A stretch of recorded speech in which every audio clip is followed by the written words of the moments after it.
యువత దేశ భవిష్యత్తును తీర్చిదిద్దాలని కేంద్ర మంత్రి నిర్మలా సీతారామన్ పిలుపునిచ్చారు. విద్య ఒక్కటే అభివృద్ధికి రాజమార్గం అన్నారు. విద్య క్రీడలపై యువత ప్రత్యేక దృష్టి పెట్టాలని సూచించారు. పశ్చిమ గోదావరి జిల్లా నర్సాపురం మండలం పెద్దమైనవాని లంకలో కేంద్ర మంత్రి నిర్మలా సీతారామన్ పర్యటించారు. 10 ఏళ్ల క్రితం గ్రామాన్ని నిర్మల దత్తత తీసుకున్నారు. నాటి నుంచి ఇప్పటి వరకు 30 కోట్ల రూపాయలతో అభివృద్ధి పనులు చేపట్టారు. పలు కార్యక్రమాల్లో నిర్మలా సీతారామన్ పాల్గొన్నారు.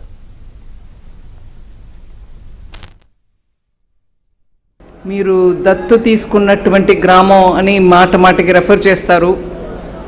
కాదు, నేను మొదటి మీటింగ్లో 2014-15లోనే అన్నాను, ఈ గ్రామం నన్ను దత్తు తీసుకుంది.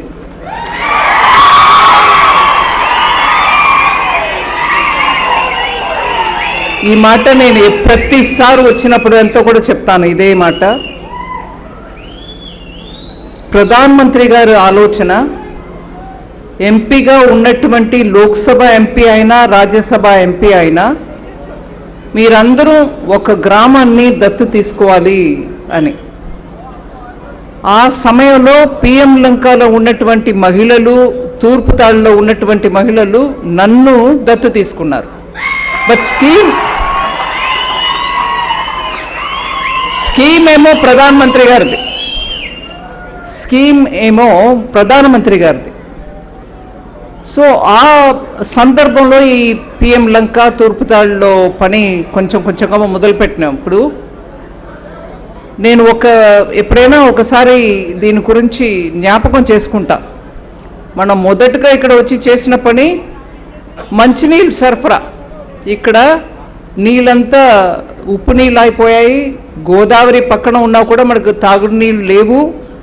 అందుకని మంచినీళ్ళ కోసం ఇప్పుడు ఏటీఎం అంటున్నారు, కానీ మనం ఒక సిస్టమ్ పెట్టి రివర్స్ ఆస్మోసిస్లో మంచినీళ్ళు తయారు చేసి ఎంతైనా ఛార్జ్ లేకుండా జనానికి దొరకాలి అని ఒక సిస్టమ్ మొదలు పెట్టాం. ఇక్కడ కూడా తూర్పుతాడులో కూడా. బట్ తూర్పుతాడులో దాని తర్వాత మెల్లగా పని ముందుకు సాగల.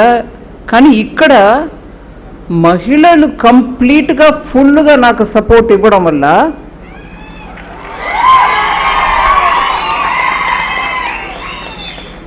వరదల టైంలో, సైక్లోన్ టైంలో మీకు ఉండడానికి ఒక భవనం, పంచాయత్ భవనం అని అనుకోండి, ప్లస్ పిల్లలు సాయంకాలం పూట స్కూల్ నుంచి వచ్చినాక ఒక చోట్ల కూర్చొని వాళ్ళ హోంవర్క్ చేసుకోవడమో, లేదు కొంచెం ఎవరో పక్కన ఉన్నవాళ్ళు వచ్చి ట్యూషన్ క్లాస్ నేర్పించడమో, ఇవన్నిటి కోసం మంచి చోటు ఉండాలి అని మొదలుపెట్టిన ఈ పెద్ద భవనం ఇవాళ ఎన్నో రకాల పర్పసెస్కి మనకు ఉపయోగం అవుతుంది అనేది చూస్తున్నప్పుడు చాలా వరకు మిగతా ఎంపీలు ఆంధ్ర ప్రాంతంలో మాత్రం కాదు, ఢిల్లీలో ఉన్నటువంటి వాళ్ళు కూడా అడుగుతారు, ఎలా మీరు మొదలు పెట్టారు, అది ఇప్పుడు ఏమేమో పనికి వస్తుంది, ఇది ప్లానింగ్ ఎలా చేశారు? ఏం ప్లానింగ్ చేయలేదు.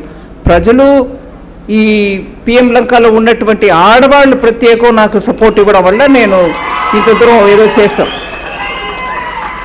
అది మాత్రం కాదు, ఈ భవనం కొన్నాళ్ళ క్రితం, ఒక 2 సంవత్సరాల క్రితం నుంచి పిఎం విశ్వకర్మ ట్రైనింగ్ సెంటర్గా ఇక్కడ చాలా పని జరిగింది. ఒక మారు 2024 ఎలక్షన్, లోక్సభ ఎలక్షన్కి ముందు నేను వచ్చినప్పటికీ ఇక్కడ పిఎం విశ్వకర్మ యోజన కింద 13 రకాల ట్రేడ్స్కి ఇక్కడ ట్రైనింగ్